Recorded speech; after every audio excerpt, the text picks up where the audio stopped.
بالله من الشيطان الرجيم بسم الله الرحمن الرحيم وقال نسوة في المدينة امرأة العزيز تراود فتاها عن نفسه قد شغفها حبا إنا لنراها في ضلال مبين۔ حضرت یوسف علیہ السلام کا قصہ شروع کرنے سے پہلے جیسے ہر جمعرات کو یاد دلایا جاتا ہے کہ آج شب جمعہ ہے اور رمضان المبارک کی مبارک رات بھی ہے۔ تین کام یاد دلائے جاتے، ایک تو سورہ کہف کی تلاوت کرے۔ نبی کریم صلی اللہ علیہ وسلم کا پاک ارشاد ہے کہ جس نے جمعہ کے دن سورہ کہف پڑھی، اللہ پاک ہر فتنے سے، اگر اس ہفتے میں دجال نکل جاوے تو دجال کے فتنے سے بھی اللہ حفاظت فرمائے گا۔ تو اپنی ذمہ داری سمجھ کے 24 گھنٹے ہمارے پاس ہے، جمعرات کی مغرب سے لے کر جمعہ کی مغرب تک ہم سورہ کہف اپنی ذمہ داری سمجھ کے پڑھ لے۔ فتنوں کا دور چل رہا ہے، اللہ پاک انشاءاللہ حفاظت کرے گا۔ اور دوسرے نمبر کے اوپر ہے سورہ دخان، 25ویں پارے میں صرف 3 رکوع ہے۔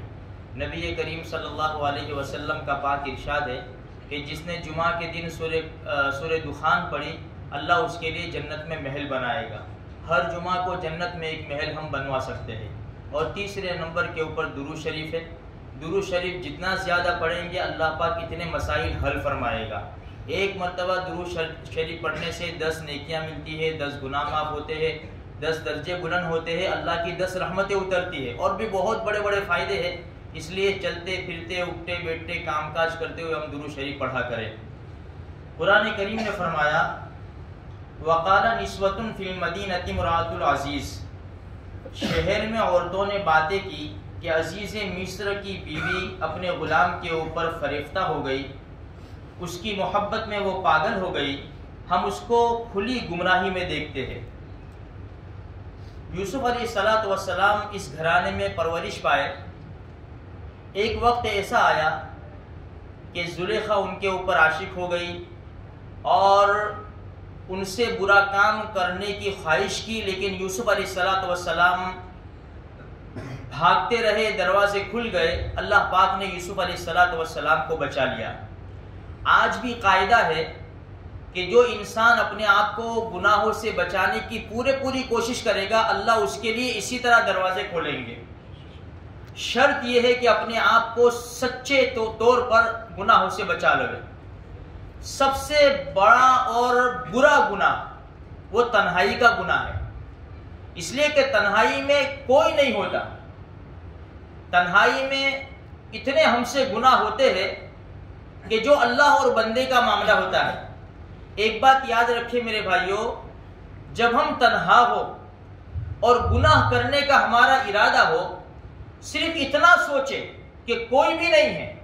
اگر میرا بچہ ہوتا، میری بیوی ہوتی، میرے ماں باپ ہوتے، کوئی بھی ہوتا اور مجھے دیکھتا کہ یہ فون میں کیا دیکھ رہا ہے، تو میں کبھی بھی نہ دیکھتا، یہ حرکت میں کبھی نہ کرتا کسی کے سامنے۔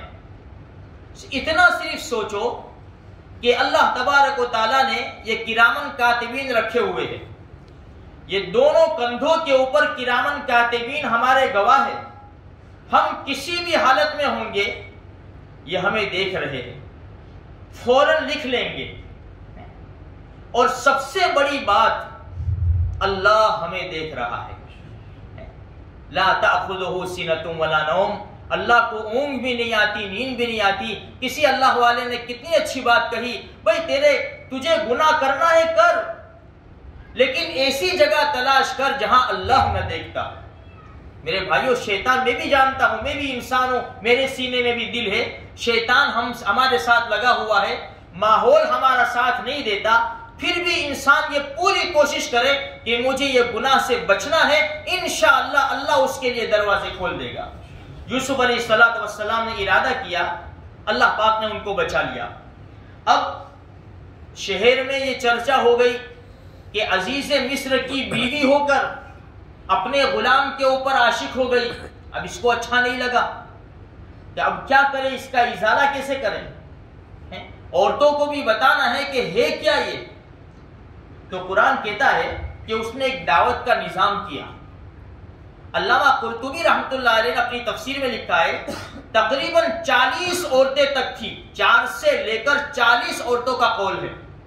اتنی، کیونکہ وہ تو شاہی گھرانہ تھا، 40,000 کو بھی دعوت دے سکتے تھے وہ تو سب کے لیے کھانا تیار کیا اور سب کے لیے یہ مسند اور تکیے وغیرہ لگائے اور سب عورتوں کو بلوا لیا، جو باتیں کر رہی تھی ان سب کو بلوا لیا۔ فلما سمعت بمکرہن ارسلت الیہن واعتدت لہن متکئا، اور بہترین قسم کا دسترخوان تیار کیا، اس دسترخوان کے اوپر قسم قسم کے کھانے چنے ہوئے تھے اور پھل فروٹ بھی تھے، اور فروٹ کاٹنے کے لیے تیز چھریاں، بہترین قسم کے چاقو، وآتت کل واحدۃ منہن سکینہ، ہر ایک کو چھریاں دے دی، چاقو دے دی، بہترین قسم کے تیز۔ یوسف علیہ السلام اندر کمرے میں تھے، یوسف علیہ السلام کو کسی قسم کا کچھ پتہ نہیں تھا کہ باہر کیا ہو رہا ہے، کیونکہ زلیخا یوسف علیہ السلام کی مالکہ تھی۔ اب جیسا حکم دیں گے یوسف علیہ السلام کو ایسے کرنا پڑے گا، بھئی یہ کام کرو، یہ کام کرو، یہ کام کرو، جائز جتنے بھی کام ہیں جو کر سکتے تھے یوسف علیہ السلام کرتے تھے۔ جب دسترخوان کے اوپر ساری عورتیں بیٹھ گئی اور باتوں میں کھانوں میں مشغول ہو گئی، زلیخا نے کہا کہ چاقو لے لو اور یہ فروٹ کاٹو، یہ فروٹ کاٹ کے کھاؤ۔ ان سب عورتوں نے ایک قسم کا خاص فروٹ تھا وہ ہاتھوں میں لیا اور اس کو کاٹنا شروع کیا۔ جیسے انہوں نے چھریاں چلائی اس فروٹ کے اوپر، زلیخا نے کہا اخرج علیہن، یوسف آ جاؤ۔ فلما رأینہ اکبرنہ، یوسف علیہ السلام جیسے داخل ہوئے اس گھر کے اندر جہاں پر پارٹی چل رہی تھی، سب عورتوں کی نگاہ یک لک یوسف علیہ السلام کے چہرے پر پڑی تو قرآن کہتا ہے، قرآن فلما رأینہ اکبرنہ، جب ان عورتوں نے یوسف علیہ السلام کے حسن و جمال کو دیکھا، یوسف علیہ السلام کی خوبصورتی کو دیکھا، وقطعن ایدیہن، وہ دیکھتی رہی، دیکھنے میں ایسی مشغول ہو گئی، ایسی مدہوش ہو گئی کہ بجائے فروٹ کے اپنی انگلیوں کو کاٹنا شروع کر دیا۔ تفسیر میں یہاں تک لکھا ہے اتنی مدہوش ہو گئی وہ یوسف علیہ السلام کے حسن و جمال کو دیکھنے میں وہ عورتیں کہ ہڈیوں تک انہوں نے چاقو اتار دیے۔ اور قرآن نے کیا کہا؟ وَقَطَّعْنَ أَيْدِيَهُنَّ وَقُلْنَ، اور بول پڑی۔ کیا بولی؟ قرآن نے الفاظ بھی زبردست استعمال کیا جو ہمارے زمانے میں بھی استعمال ہوتا ہے، ہاش ہاش، کیا بہترین ہے، کیا بہترین ہے۔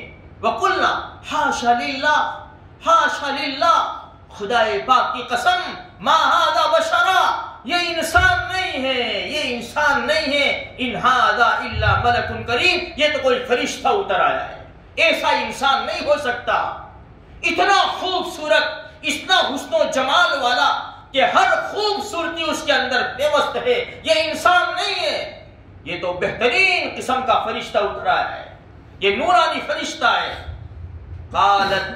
قالت، زلیخا بولی، یہ سب تماشا دیکھ لیا، سب کے ہاتھ لہو لہان ہو گئے۔ ہاں ایک بات ضرور کہوں گا، تفسیر میں لکھا ہے، یہاں پہنچ کر ہماری ماں امی عائشہ رضی اللہ تعالی عنہ فرماتی ہے، زلیخا کی سہیلیوں نے یوسف کو دیکھا، انگلیاں کاٹ دی، اگر میرے محبوب کو دیکھ لیتی تو سینے چیر ڈالتی اور گردنیں کٹوا لیتی۔ ہمارے محبوب اتنے، اللہ کے محبوب ہمارے پیارے آقا اتنے خوبصورت تھے، اسی اللہ پاک نے اپنے محبوب سے جو پیار کیا ہے، وَالضُّحَىٰ، ایک ترجمہ ہے چڑھتے سورج کی قسم، علامہ راضی رحمۃ اللہ علیہ نے ترجمہ اس کا کیا ہے، وَالضُّحَىٰ، نبی جی آپ کے روشن چہرے کی قسم، وَاللَّيْلِ إِذَا سَجَىٰ، عام کتابوں میں ترجمہ ہے کہ رات جب چھا جائے، علامہ راضی رحمۃ اللہ علیہ نے اس کا ترجمہ کیا ہے، نبی جی آپ کے بالوں کی زلفوں کی قسم، جس سے اللہ محبت کرتا ہو، اللہ نے جس کے صدقے طفیل میں اللہ پاک نے کائنات کا ذرہ ذرہ بنایا ہو، اللہ پاک نے اپنے وہ محبوب کو کیسے بنایا ہوگا۔ امی عائشہ فرماتی میرے محبوب کو دیکھ لیتی تو سینے چیر ڈالتی۔ زلیخا کہنے لگی، قالت فذلکن الذی لمتننی فیہ، دیکھا بہت باتیں کر لی تم نے، یہ وہی ہے جس کے بارے میں تم مجھے ملامت کرتی تھی۔ وَلَقَدْ رَاوَدتُّهُ عَن نَّفْسِهِ فَاسْتَعْصَمَ، اب اقرار کر دیے، کل تو کیا کہا تھا کہ دیکھو دیکھو، اپنے شوہر سے کہا تھا دیکھو مجھے حیران کر رہا ہے، مجھے پھسلا رہا ہے. آج اقرار کرتی ہے عورتوں کے سامنے، ہاں ہاں میں اس سے محبت کرتی ہوں اور میں اس کو پھسلانے کی کوشش کرتی ہوں. فاستعصم، اور یہ بچا رہا، اپنے آپ کو یہ بچاتا رہا. وَإِن لَّمْ يَفْعَلْ مَا آمُرُهُ لَيُسْجَنَنَّ وَلَيَكُونَ مِنَ الصَّاغِرِينَ. اگر اس نے میرا کہا نہیں مانا، ابھی بھی دیکھو، ابھی بھی زلیخا کا جوش ختم نہیں ہوا. اللہ پاک نے یوسف علیہ السلام کو جب دنیا کا حسن و جمال آدھا دے دیا تھا، کیسے خوبصورت ہوں گے، کہنے لگی اگر ابھی بھی میرا کہا نہیں مانا تو قید میں جائے گا، جیل خانے میں جائے گا اور ذلیل ہو کر رہ جائے گا. تفسیر میں لکھا ہے کہ وہ ساری عورتیں کہنے لگی یوسف علیہ السلام کو، یوسف یہ تیری مالکن کا کہنا مان لے، یہ جو کہہ رہی ہے تیری صاحبہ ان کا کہنا مان لے. یہ کہنا تھا کہ یوسف علیہ السلام کے دل کے اوپر چوٹ لگی. اے اللہ، یہ بھی ان کی موافقت کرتی ہے. ان کے سامنے سارا قصہ ہے، ساری بات کھل کے سامنے آ گئی، پھر بھی یہ ان کا ساتھ دیتی ہے اور مجھے کہتی ہے کہ اس سے منہ کالا کر لے. اب یہاں پر ہاتھ اٹھائے دعا کے لیے یوسف علیہ السلام نے. ہاں، جو اللہ کو راضی کرنے والے ہیں، جو گناہوں سے اپنے آپ کو بچانے کی پوری کوشش کرتے ہیں، وہ دنیا ہار جاتے ہیں، اپنے آپ کو ذلت و خواری میں اور جیل خانوں میں قید کروا دیتے ہیں، لیکن اللہ کے حرام کردہ حکم کو کبھی حلال نہیں کرتے. وہ فوراً کہا رب السجن احب الی مما یدعوننی الی. اے اللہ مجھے قید خانہ پسند ہے ان کاموں سے جو یہ عورتیں مجھے بلا رہی ہے. مجھے ان کاموں سے تو بہتر ہے کہ تو قید خانے میں ڈال دے. وَإِلَّا تَصْرِفْ عَنِّي كَيْدَهُنَّ أَصْبُ إِلَيْهِنَّ وَأَكُن مِّنَ الْجَاهِلِينَ. اے اللہ اگر تو نے مجھے نہ پھیرا ان سے، میں گناہ میں مبتلا ہو جاؤں گا. نبی کہہ رہے، نبی یوسف علیہ السلام اللہ کے پیارے نبی، وہ یہ دعا کر رہے اے اللہ تو بچانے والی ذات ہے، اگر تو نے نہ بچایا تو میں ملوث ہو جاؤں گا اور یہ گناہ کر بیٹھوں گا. فاستجاب له ربه، اللہ پاک نے اپنے محبوب کی دعا کو قبول فرما لیا. فصرف عنه كيدهن، اور ان کے مکر کو، ان کی تدبیر کو یوسف علیہ السلام سے الگ کر دیا. انه هو السمیع العلیم، اس لیے کہ وہی سننے والا ہے، وہی جاننے والا ہے. ثم بدا لهم من بعد ما رأوا الآیات لیسجننه حتى حین. یوسف علیہ السلام کو قید خانے میں ڈال دیا گیا اور یوسف علیہ السلام ایک عرصے تک قید خانے میں رہے. لمبا واقعہ ہے. اس کے بعد اللہ تبارک و تعالیٰ نے ایسے حالات ان کے اوپر آئے، پھر ایسا وقت آیا کہ اللہ تبارک و تعالیٰ نے یوسف علیہ السلام کو قید خانے سے نکلوایا اور ایک بہت بڑا مرتبہ دیا، شاہی تخت دیا.